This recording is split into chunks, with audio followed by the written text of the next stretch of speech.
News Prime, President Tinubu congratulates Murtala Garo as new Deputy Governor of Kano State. In business, low crude lifting hits local refineries despite high supply offers. On the foreign scene, federal government mourns victims of deadly China fireworks factory explosion. And in sports, FIFA President Infantino reviews record 500 million request for 2026 World Cup.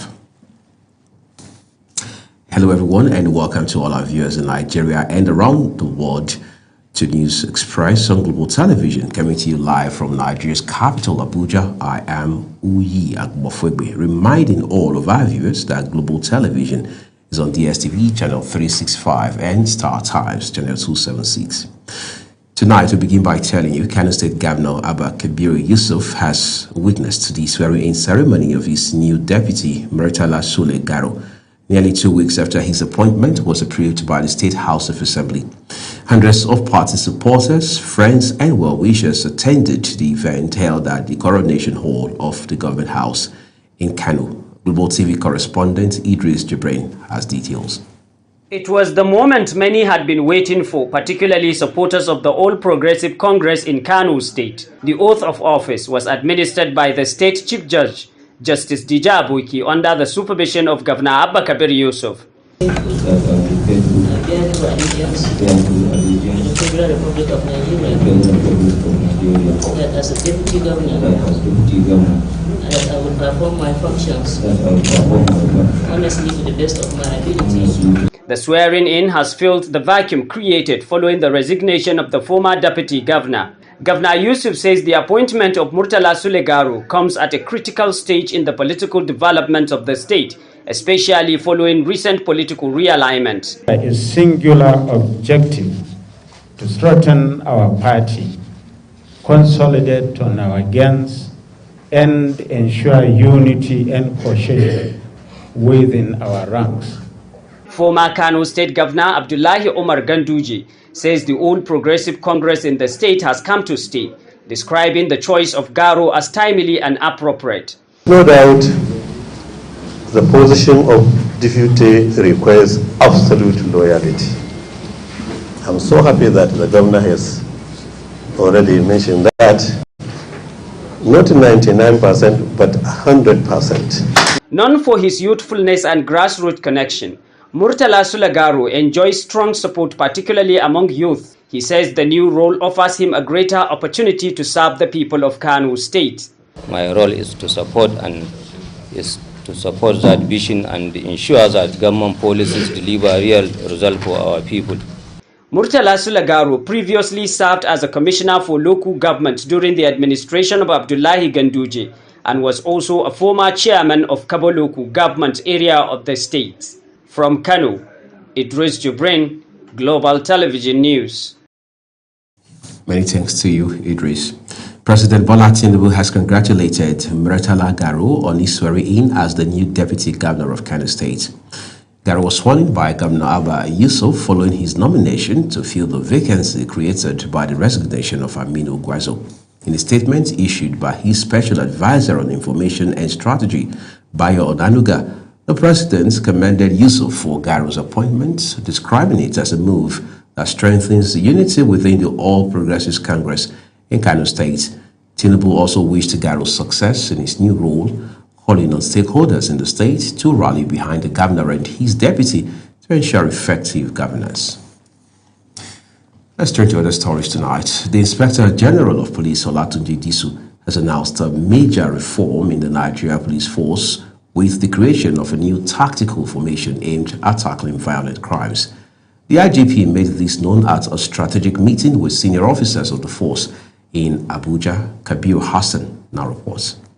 The Inspector General of Police, Olatunji Disu, says the new formation, known as the Violent Crime Response Unit, VCRU, is part of efforts to strengthen the operational capacity of the force and improve response to serious criminal activities. The IGP says the unit will operate strictly on intelligence, with deployment guided by professionalism and strict oversight. He emphasized accountability and transparency as a key pillar of the reform, with a renewed focus on public trust and human rights compliance. I'm proud to announce a landmark reform in the operational structure of the Nigerian Police Force. We have reconstituted and remodeled our state-level anti-crime capacity. The Special Weapons and Tactics units have been reorganized and elevated to a new formation, the Violent Crime Response Unit. This is not a rebranding exercise. The VCRU represents a fundamental shift in how we approach serious crime in Nigeria.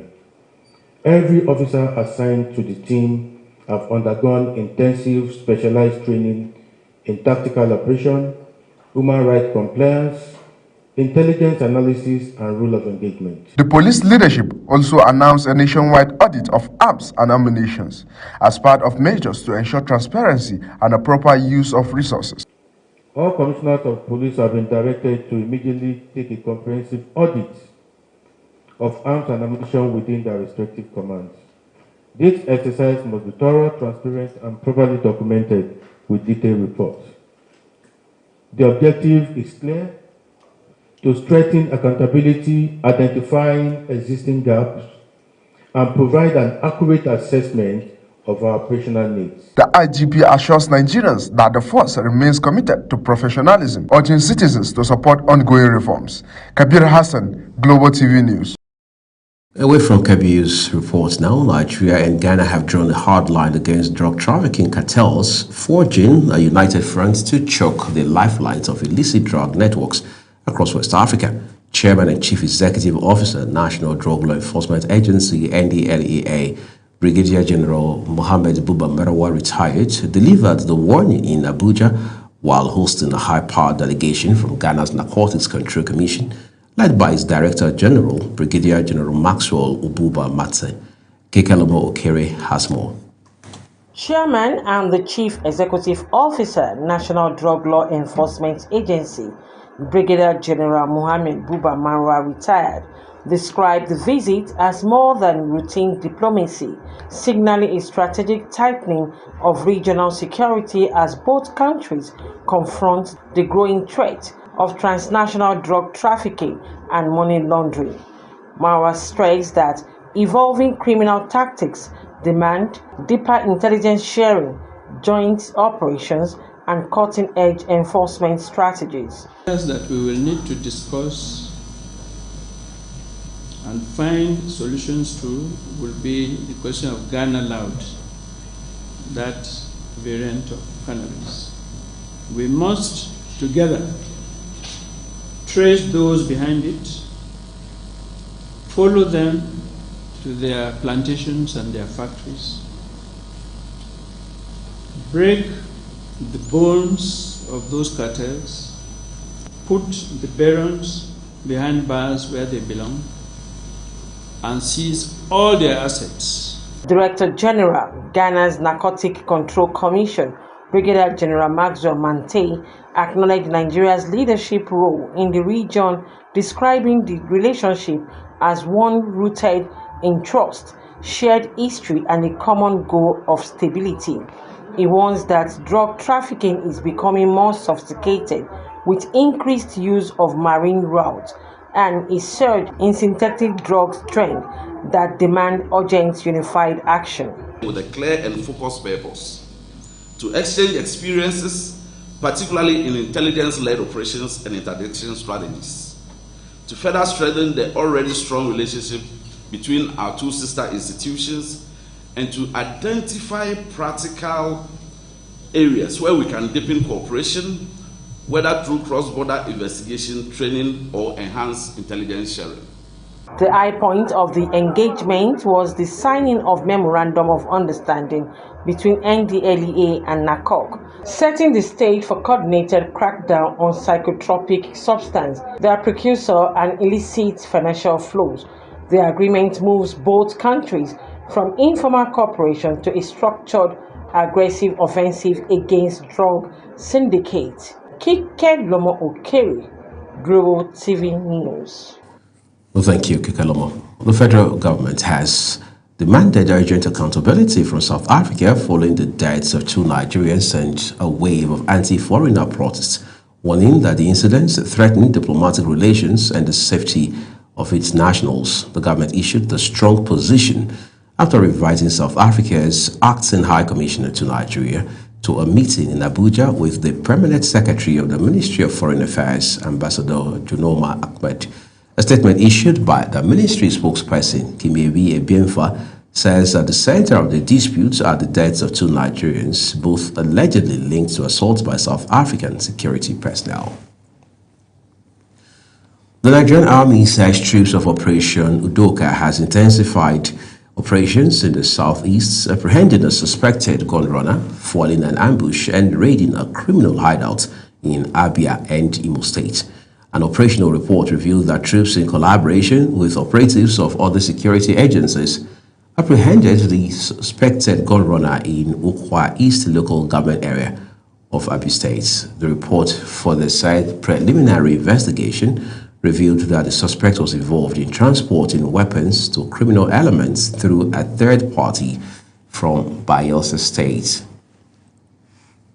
Let's move up north now. Kebbi State Police Commissioner Umara Adija has disclosed that no fewer than 47 suspects, including some Chinese nationals, have been arrested for various violent crimes such as armed robbery, banditry, and armed motorcycle snatching.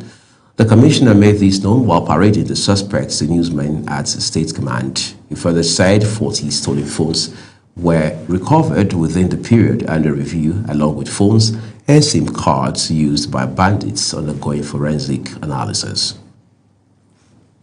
Director General of the National Emergency Management Agency, NEMA, Zubeida Uber, has reaffirmed the agency's commitment to proactive disaster management with a focus on strengthening collaborations with key stakeholders across the country. She made this known while receiving a delegation from the Simulation and Crisis Management Directorate of the Department of State Services during a working visit to the agency's headquarters in Abuja. She also stated that the agency is intensifying efforts to promote risk mitigation and build community resilience through early warning systems, preparedness measures, and coordinated response strategies.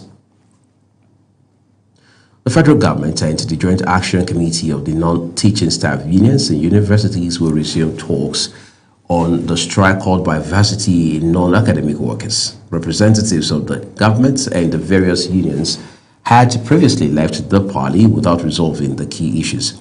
The deadlocked meeting, convened by Education Minister Dr. Tunji Alausa, had been adjourned for further negotiations.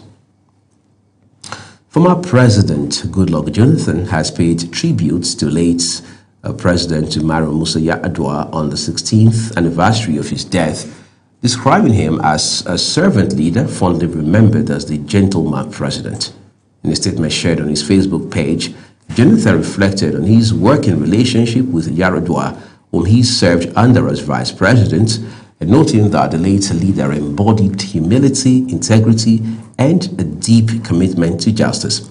The former president noted that their administration was driven by a shared vision of building an inclusive and just nation rooted in the rule of law and democratic ideals.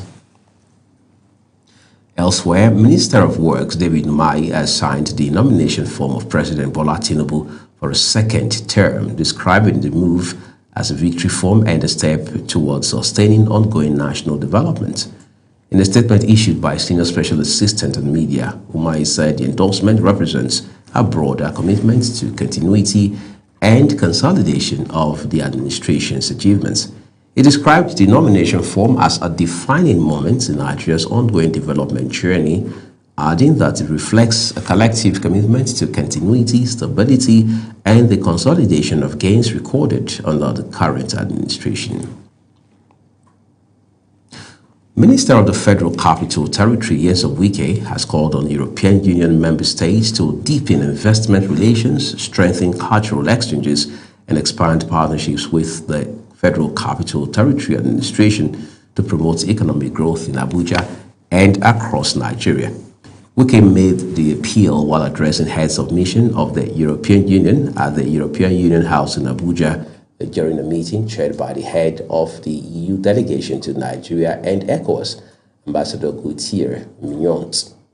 The minister also said he remained committed to strengthening collaboration between the FCT administration and EU countries to accelerate development in the capital territory.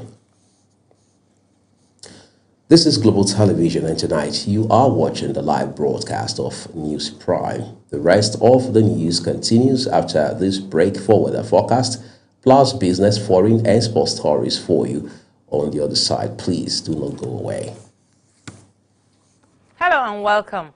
We're seeing a noticeable rise in temperatures across the country alongside a steady flow of moist winds pushing further inland. As a result, heat stress is expected across parts of the north and the central region, even some parts of the southern areas. Places mostly at risk include Sokoto, Kebbi, Katsina, some parts of Zamfara, Yobe, Jigawa, Bauchi, Borno, and Adamawa State. If you're in these areas, stay alert, stay hydrated, and avoid sun exposure. Meanwhile, morning showers are likely to parts of Lagos, some parts of the stretch of the coastal belt as well. Moving into the central cities, conditions remain relatively mild, but as the day progresses, chances of light rainfall are expected in several cities along the central. Further south, especially along the coast and inland areas, thunderstorms are likely, bringing periods of moderate to heavy rainfall. This includes parts of Taraba, particularly part of Mambila Plateau, where this heavy rainfall is expected. And that's it from this end. Thank you for watching.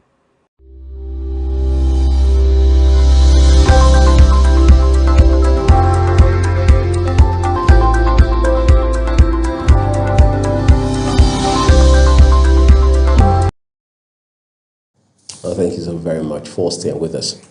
The second part of these news broadcasts tonight now returns with business, where local refineries in Nigeria have received only 28.5 million barrels of crude oil in the first quarter of 2026, despite higher volumes offered by producers under the Domestic Crude Supply Obligation Framework, as according to new data from the Nigerian Upstream Petroleum Regulatory Commission.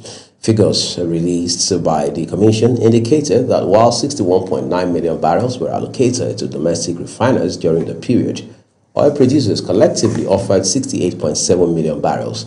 However, actual deliveries lagged significantly, with refiners lifting just 28.5 million barrels, representing a supply conversion rate of between 36 and 46%.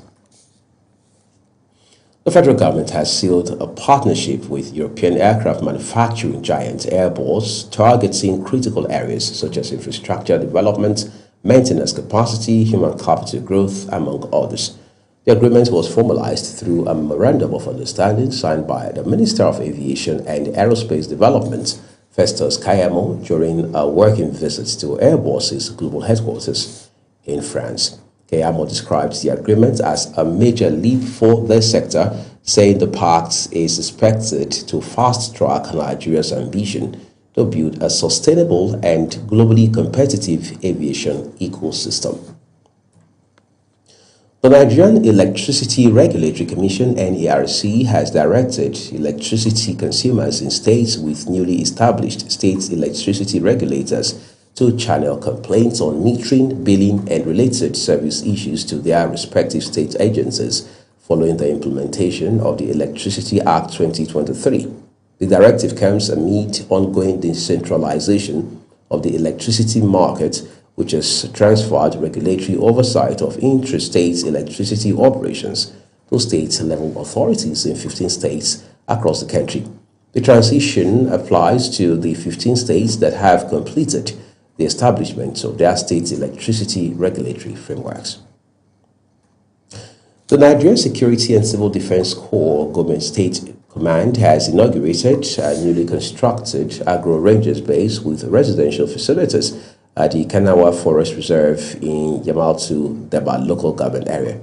The unveiling was in a move aimed at strengthening the protection of critical agricultural assets and addressing herder farmer conflicts. The Core Agro Rangers unit was established to bridge security gaps in Nigeria's agricultural sector, with responsibilities that include protecting farmlands, ranches, silos, and forest reserves, as well as mediating disputes to promote food security and national stability. On the foreign scene, the federal government has extended condolences to the government and people of the Republic of China following a deadly explosion at a fireworks factory in Hunan province that claimed dozens of lives, leaving many others injured. A massive blast at the Huansheng fireworks plant in Liuyang City, Yunnan province, had reportedly killed at least 26 people, injuring 61 others, as according to the Chinese state media.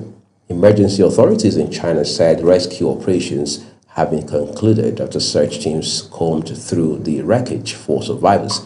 7 people were rescued from debris with the assistance of dogs, drones, and robots. An explosion inside a coal mine in central Colombia has left 9 workers dead, according to the country's mining authority. The National Mining Agency says a buildup of gases was the likely cause of the blast. It noted that during a state visit, the agency had identified the presence of gases, including methane, which it warned could become dangerous. The incident occurred at the illegally operated La Ciudad mine. And now time to take a look at sports for you. Nigeria has renewed its push to become Africa's leading sports destination, unveiling an ambitious plan to host the 2031 African Games and the 2034 Commonwealth Games as part of a broader strategy to transform this sector. Chairman of the National Sports Commission, NSC, Shehu Diko, outlines the vision during a chat with journalists on the sidelines of the recently concluded high-level seminar jointly organized by the African Union Sports Council and the National Sports Commission. The seminar provided a platform for peer review among African nations, focusing on harmonizing sports development frameworks as well as moving away from fragmented national approaches. FIFA President Gianni Infantino has revealed that demand for tickets for the 2026 World Cup has reached unprecedented levels, with more than 500 million requests already recorded. Speaking at the FIFA Congress, Infantino describes the figures as extraordinary, especially when compared to previous tournaments. The combined ticket requests for the 2020, 2018 and 2022 editions totaled just 50 million, underscoring the scale of interest in the expanded 48-team competition. He confirmed that FIFA has already sold the majority of tickets released so far, with approximately 90% of available inventory already on the market fully taken up. As we bring Global TV News Prime to close tonight, here is a recap of some of our big stories. President Bola Tinubu has congratulated Murtala Garu on his swearing-in as the new Deputy Governor of Kano State. In business, local refineries in Nigeria have received only 28.5 million barrels of crude oil in the first quarter of 2026, despite higher volumes offered by producers under the Domestic Crude Supply Obligation Framework, and that's according to new data from the Nigerian Upstream Petroleum Regulatory Commission. On the foreign scene, the federal government has extended condolences to the governments of the people of the Republic of China following a deadly explosion at a fireworks factory in Hunan province that claimed dozens of lives, leaving many others injured. And finally, in sports tonight, I told you, FIFA President Gianni Infantino has revealed that demand for tickets for the 2026 World Cup has reached unprecedented levels, with more than 500 million requests already recorded. That's all I have for you tonight on News Prime. Here is a quick reminder that Global Television is on DSTV, channel 365, as well as on Star Times, channel 276. We encourage you to follow, interact, and subscribe across all of our social media platforms using @Global TV NG, as well as other handles as you now see on your screen. I'm Wiag Mofwegwe saying a big thank you to you for watching, and our broadcast here on Global Television continues.